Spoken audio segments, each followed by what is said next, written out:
Hello, it's Friday. I hope you're having a great day. We're now moving to chapter 5 of 1 John, but I want to read the last verse of chapter 4 to remind us of the context. And this is what John says. And this commandment we have from him. Whoever loves God must also love his brother. John has been keeping these two so close together they're inseparable. You cannot say, according to chapter 4, I love God but hate my brother. Categorically impossible. So John continues on with this idea of loving God and loving your brother as a package deal. Chapter 5, verse 1. Everyone who believes that Jesus is the Christ has been born of God. Do you believe that Jesus is the Christ? If you do, and with that comes the idea that Jesus has come in the flesh. He has become human.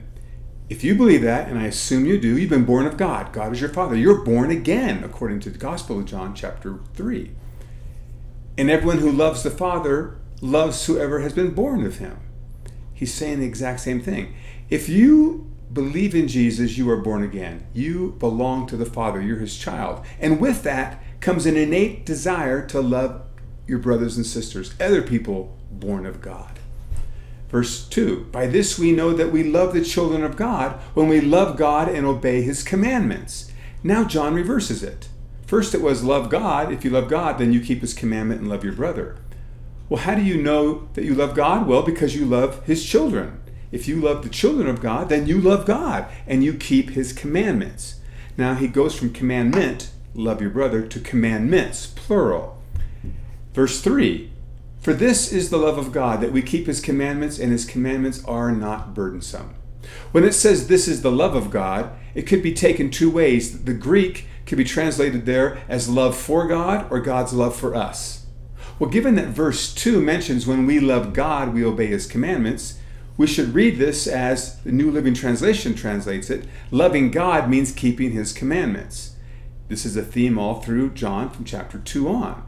If we love him, we will obey him. But here's the unique thing in this passage. Not unique, but the thing we need to take to heart. And his commandments are not burdensome.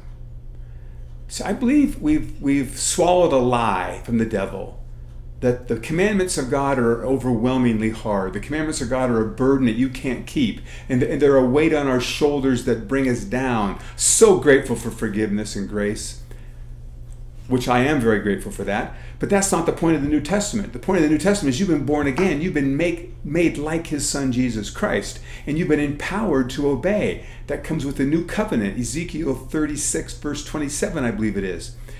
You have the ability to obey God. God's commandments on his children are not burdensome. They are doable because of the power of God in us. I'm preaching on that this coming Sunday. And we're going to preach on it from 2 Peter chapter 1. So please join us either here at church or online. God's commandments are not burdensome. Verse 4, for everyone who has been born of God overcomes the world. And we're going to see next week that Satan is the ruler of this world.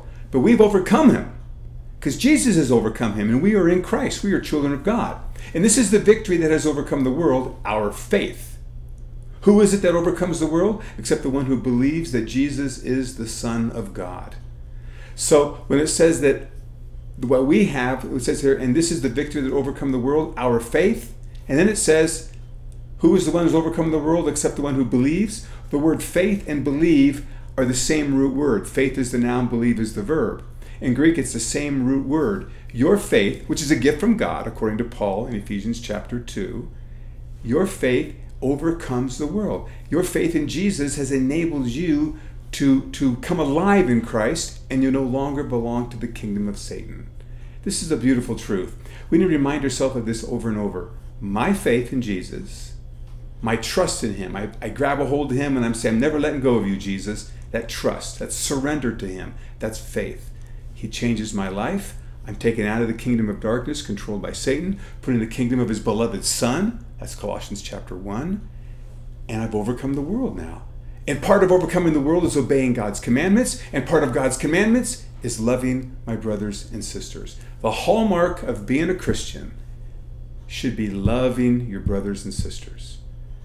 I know we're being repetitive. John's being very repetitive, but he's driving this home.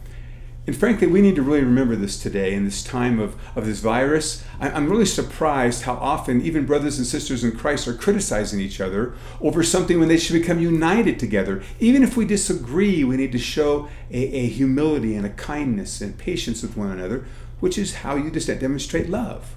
So give thought to that today. Are you at odds with your brothers in Christ or your sisters in Christ over this COVID-19 thing? And to disagree with someone is part of life. But are you treating them with love? Think about that, and we'll talk to you on Monday.